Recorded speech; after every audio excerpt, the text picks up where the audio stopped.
Hey everybody, and welcome to Mondoid, your one-stop shop for all things Project Zomboid. And this week, there's big rumblings going on over at the Indie Stone. Not because the update is out, because it is still not out, but this coming weekend is Rezzed. And for those of you who don't know, Rezzed is basically a giant indie games convention. It's a big convention out of the UK, where all big indie games come together. There's actually a picture of it you're looking at right now. It's showing some Crater. We've got Ghost Recon Online over there and stuff. There's a lot of games there. And last year, Zomboid was there, and the Indie Stone was just kind of did like a speech on the game, and I recommend going to watch it. It's like an hour and a half to 2 hours long. They just talk about the troubles and tribulations that they went through, as well as all the hurdles they had to jump to get Zomboid kind of in front of people, and then the resounding success that they found when they released Zomboid, which was, or I should say, they released the demo to Zomboid in the early alpha, which they didn't expect. Really, really cool kind of speech to listen to, and I highly suggest you go check it out. But that's not what we're here for today. Today, we're talking about the blog and what they're talking about, and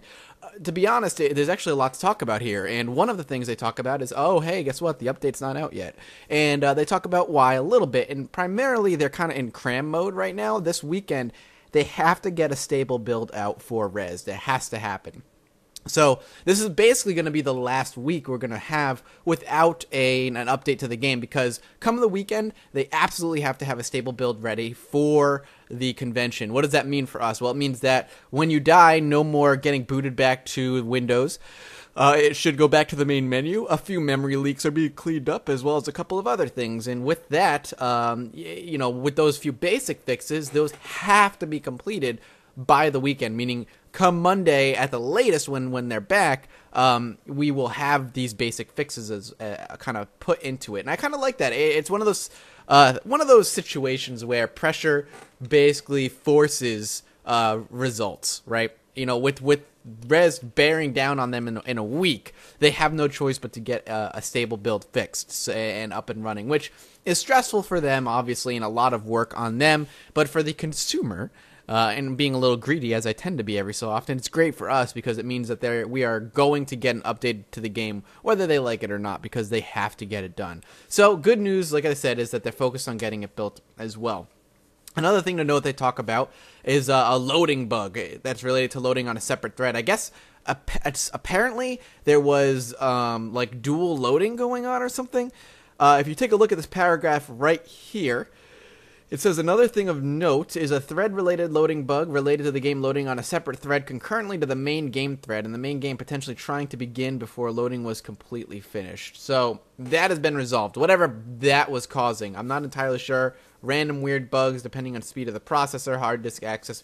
Maybe because my PC is actually kind of beastly that I haven't encountered it, but maybe others with a lower end processor have encountered it. But if you've been encountering this, be happy that this is going to be fixed. But that's not all they have to report, apparently.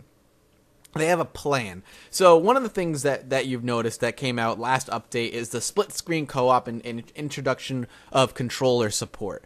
That was kind of a big surprise for a lot of people, right? And it was the first step towards multiplayer. It was more particularly online multiplayer, the very basic stuff. Why is local co-op an actual step towards online multiplayer? Math is just such different things. Well, mainly, it's a small step because what they had to do logistically is figure out how the game would run if there were two players on, for example, two completely different ends of the map. The game would have to stream and kind of do computations for things, bearing in mind that there are two people that it needs to do it for. So making those steps and having the game be able to simulate and take care of zombies and hordes and whatnot while there are two players on the map has allowed them to take the steps necessary for, when there are 8 or 9 people playing in the same world online, etc., etc. So,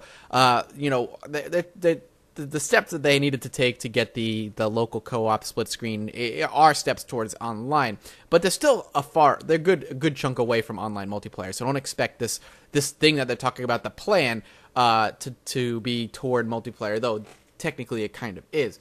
Before we see an online multiplayer, Kate and Baldspot are going to be back, NPCs and the metagame are going to be fully implemented, and then and only then will we see the Project Zomboid Online become the big focus for the game, which I'm excited for, but I'd much rather see the metagame and NPCs in the game to make it a much more interesting and exciting game. Though, the game itself is still quite interesting and exciting, don't get me wrong. Just with the NPCs and metagame, you're going to see something a little bit different, a little bit more fun.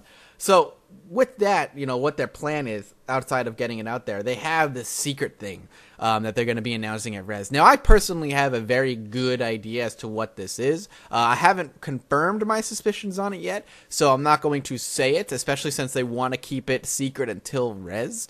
But a few things they talk about is, something they've basically been working on for the past few months as well. A secret project. Basically, initially, joypad controls, split screen support, and this secret feature were all supposed to be kept secret until the Res convention. But obviously, that didn't happen with split screen and joypad. They kind of let that out a little early to kind of build some hype and get some excitement for people and, kind of test it on a larger scale with, beta testing or alpha testing, etc. So what they do say is it may involve a new main menu option.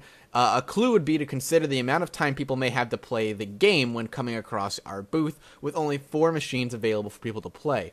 The hope being that we don't have 4 vacant PCs the whole time, blah, blah, blah, obviously. Perhaps someone who wanted a quick game of Project Zomboid. So that paragraph right there basically alludes to a new gameplay mode, right? Something that I could jump in, play, and jump out. It has to be optimal for people at a big convention with only 4 PCs to be able to jump on and play, and then, basically experience some of the core mechanics that the game is going to have to offer, while still maintaining a short play time so that people can rotate in and out. So what could that mean? What could that mean as far as gameplay modes? Maybe it's a survival mode where you're in the middle of a city and there's a ton of zombies constantly attacking you. Maybe it's like a horde mode. Maybe it's like you're looking at like a deathmatch type thing. Maybe they're gonna do something with like local co-op deathmatch. I don't know. Who knows what it could be?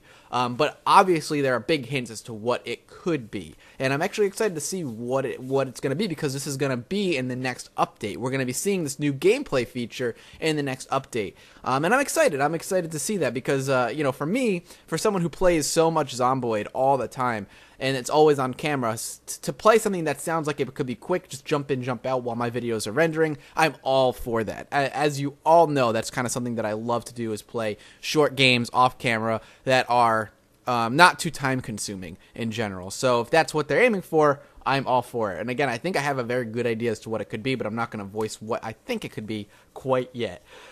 As well as talking about the benefits of presenting the game at the Res show floor, this also affords us another opportunity going forward. This will allow a much more controlled environment for multiplayer development, which would dramatically cut down the development time. The scope for what would be required in multiplayer development would be much more manageable and would serve as a second stepping stone after split screen. So basically they're just saying the steps towards multiplayer are being taken one way or another, and we will see it eventually. So that's going to be it as far as the blog. Again, I highly suggest you go check it out and read it for yourself. There's a lot of details there that I obviously haven't gone over because this is just kind of a podcast, a very short 10-minute podcast about what this Mondoid's about.